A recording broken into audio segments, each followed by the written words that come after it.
Hi everyone, welcome. We are introducing our Digitas Croisette Sparkle Moments, your hot takes straight from Cannes, where we reveal the latest and what's happening in our industry.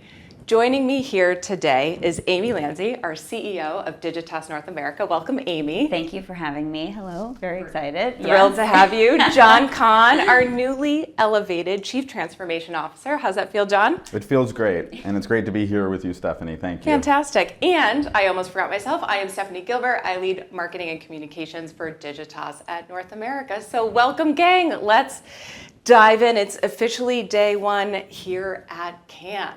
So last year we saw a little bit of a tale of two festivals. You have media, tech, and data on one side of the street.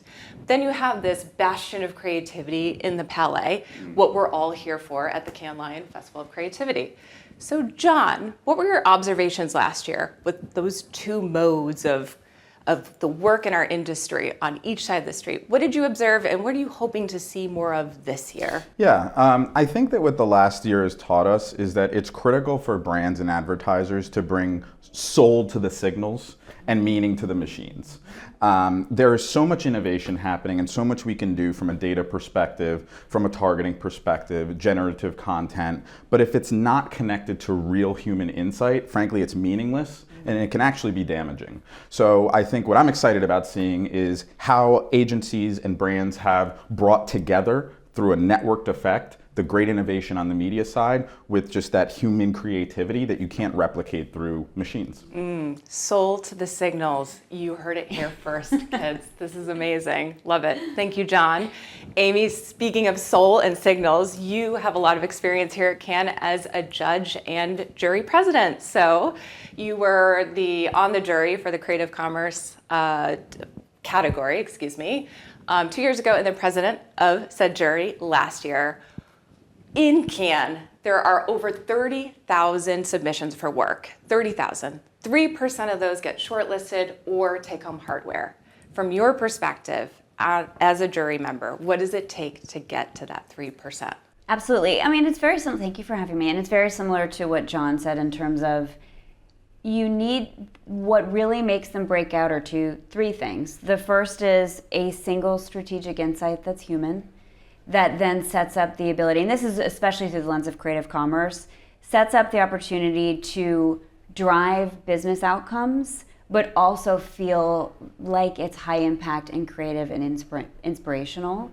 And those things are hard to get right. So you see some that come in that seems like an idea. Once you dig into it, it looks like it only ran in one market for 5 seconds and it sold one thing. And so that doesn't count, it's not scaled, so there's no machine. And then you see these other ideas that seem like they're fantastic ideas, but there's no outcome attached to it. And so that's not what we're here for. We're all in the business of, or at least we are, of selling our clients things.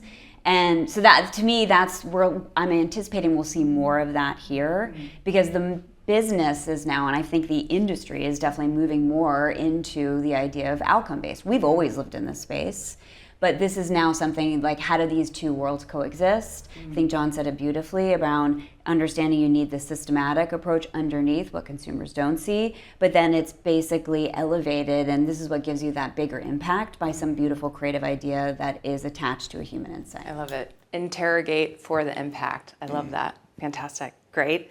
So John, over to interrogate you a little bit. What's a topic you think's overhyped here at Cannes? Yeah, I think one of the things we need to be doing as an industry is stopping the slop and beating the creep, okay? And so I think what that means to me is we need to dial down a little bit the obsession with volume of assets, and we need to hone in a bit more on the assets that really matter. And so again, back to that theme of bringing soul to the signals, systems and storytelling, I think it's really important that everything that we're making and the way we're structuring campaigns is built around specific insights for different segments, and that we're only making as much as we need to make to be persuasive and relevant to these audiences. I love that. We did some custom research last year with Vox, and we found that 80% of people really questioned what they saw.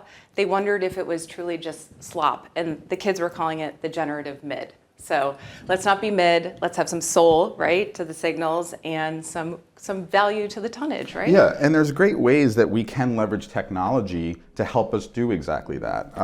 We've worked with Haleon in the last year in the C2PA, the Consortium for Content Provenance and Authenticity, to actually put identifiers on content that leverages AI. So that kind of transparency, consumers value that. And we've actually seen lifts in brand perception and consideration when we leverage that kind of technology. Okay. I have a simple example too that I think breaks through the noise. As I was walking into this session here, you can see the nice Netflix. They're very French in terms of how they're showing up as the simple N that's on top of the Croisette. But also they had a billboard that said, Cannes day one, you're in the upside down. And it's like such a perfect, beautifully written line. All of us get it. We didn't need 90,000 pieces of content in our face. It's a static moment, but it is a beautiful moment because it's contextual. It's very relevant. I can't wait to see what it is tomorrow. And I think that's the point of the anticipation of, which is what we owe consumers. Right. Consumers don't need more content. No. We need to make them faster, smarter, or surprise and delight. Those are the three things. That's our job. That's what brands always have done.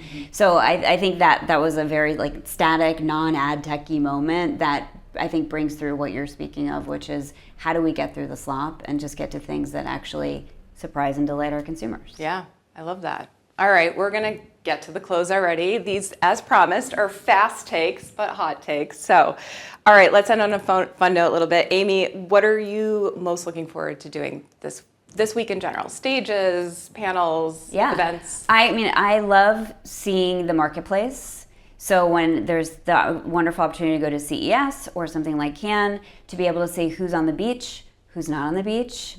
For example, we're on the beach this year with Influential, which is interesting because Publicis Group never said they would be on the beach. So that's an exciting, different thing. And it's also very telegraphic on where the business is going. Salesforce has a big position. Adobe has a big position. So for us, it tells us what are the partners that matter? What are we doing with them, like a Reddit, for example, to be able to make sure that we are staying ahead of the market. So I love that. And then I love being inspired. My favorite is to go to the basement of the Palais and see all the work, to be able to walk the walls and share with clients the things that I think are inspirational and also are really driving our market. So that's a wonderful opportunity for us to take a minute to not be on our computers and to actually pull back and look at the work. Yeah, be in the work, experience it. The Palais does that so well. John, question for you. As a Cannes first timer, if anyone out there is tuning in and joining in for the first time, what's a good piece of advice you would deliver to that person? Well, I think the first thing I would say is be careful not to overschedule yourself. It's very easy to just have way too much on your calendar and underestimate how long it takes to get from one place to another and how hot it is when you're trying to do so. And then, related to that, I would say the more that you can actually have some closed door, one-to-one even conversations with people you don't typically get to meet with in person, I would prioritize those kinds of meetings. I love that. We have our entire unicorn network here with us at Cannes. So we have folks from Australia, folks from London, and I'm really looking forward to seeing our global unicorn network come to life. Amy, what's a Cannes faux pas in your opinion? Cannes faux pas, I would say overscheduling is a big one. I also think doing things that you could do my language, doing things that you could do on the Hudson in New York City, don't do that here. We should be spending time here to get away from the routine. So with partners that want to meet with us, or even clients, we're like, let's wait. Let's do that back in the normal life. And here, let's spend more time on the beaches, going to the Palais, seeing all these beautiful speakers. This is what we're here for. So try to not do what we think we should do in terms of scheduling, as well as the usuals, so that you're spending time out here. I mean, it's really for the young creatives and a place to be inspired. I love that. And John, you talked about not staying overscheduled, but when you do have a lot of choices, what's your go-to tool? So how do you schedule everything this week? Well, I have to tell you, it's usually quite challenging, but this year it's the easiest that it's ever been. We actually built an AI agent. It's called Carly at Cannes. representing one of our terrific marketing communications associates.